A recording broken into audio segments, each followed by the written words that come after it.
Hey teachers, this is Jeff Yelton, your teen life coach. For the past 15 years, I've had the incredible honor of speaking at high schools, colleges, middle schools. I've worked with teachers, I've worked with parents all over the world. I want to take a minute to validate who you are and what you do. I am so excited that the school year is starting, and I can only hope that you're as excited as I am. I know summer's ending, time to go back to school, and I'm a firm believer that we don't have summer for the kids, but we have summertime to give our finest a break, and that's our teachers.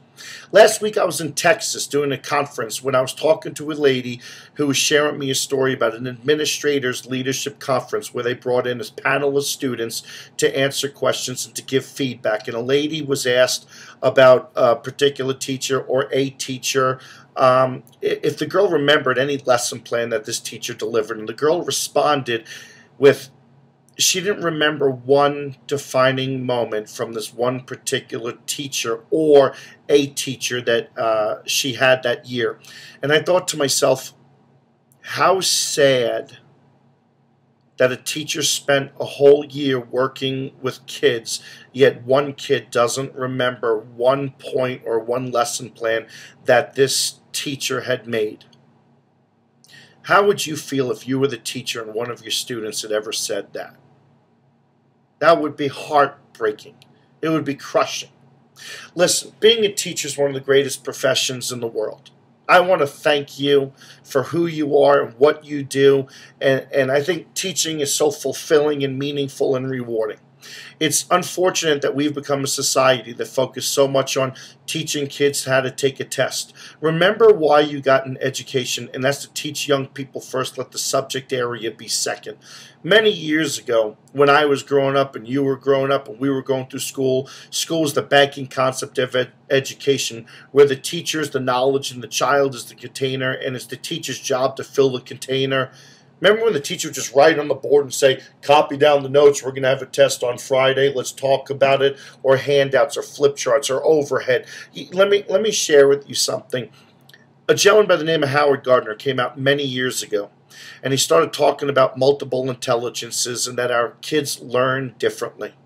I think teaching today is harder than it's ever been because you as a teacher, you have to teach to meet the different needs of all the learning styles of our kids. And I also want to make sure that you understand, I'm talking to all teachers. If you're a bus driver, maintenance, if you work in the cafeteria, if you're a teacher's aide, administrative assistant, I don't care who you are. In the words of Connie Podesta, I could not say it any better. She one time said, any person in this room who in any way, shape, or form puts themselves in a position where their words or actions are seen or heard by a student, and as a result of being seen or heard by a student, you have the opportunity of changing the lives, these attitudes and behaviors of these young people for the rest of their lives. I don't think I can say it any best. Connie Podesta said it best. But I also want to add this. As a teacher, remember, you teach young people first. Let your subject area be second. And teaching to the needs of all of our children, remember this. If you touch the heart, the mind will follow. Yes, all of our kids learn differently, but every single child that we come across, they have a heart, they have feelings. And if they know that you care, you're going to have them eating out of your hands. Be the best teacher that you're capable of being. And know that some of our kids have gone through the toughest of times, whether it be this morning or yesterday. For example, today, I was speaking in El Paso, Texas.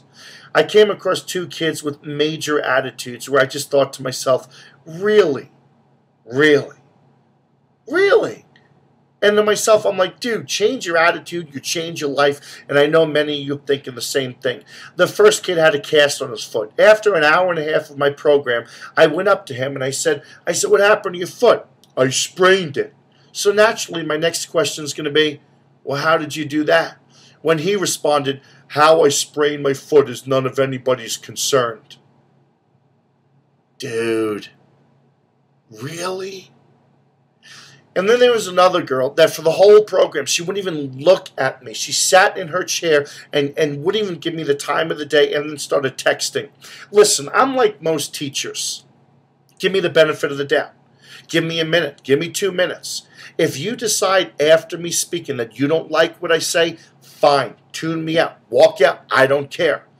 But to just assume and to come in with an attitude problem and not even give me the respect, but to just start texting while I'm talking, start texting while I travel 24 hours to get here and to go back home. Really?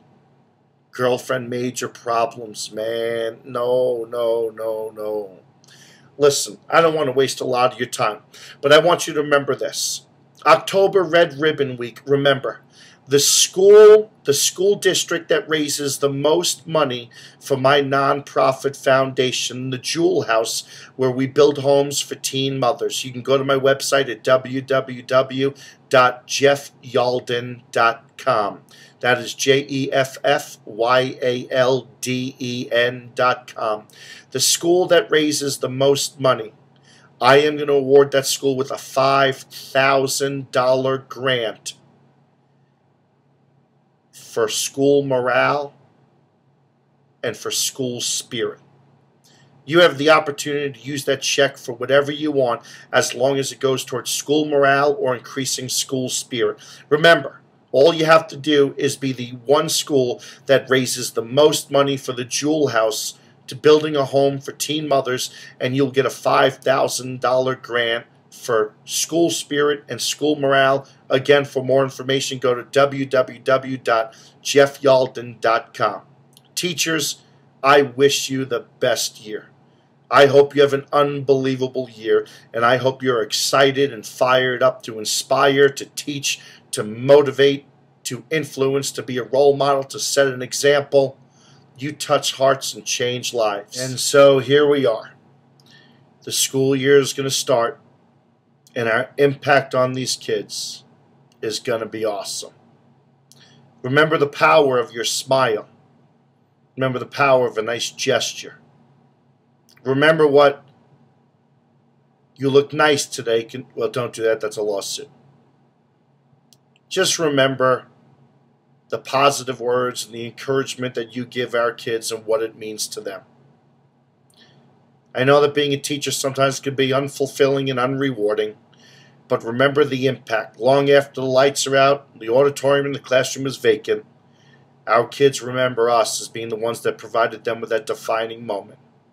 I thank you for who you are and what you do.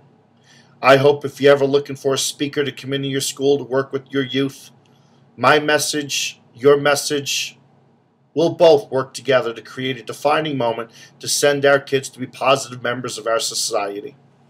I am so happy to work in education, and I hope you feel the same way. Have a great year. Thanks for teaching.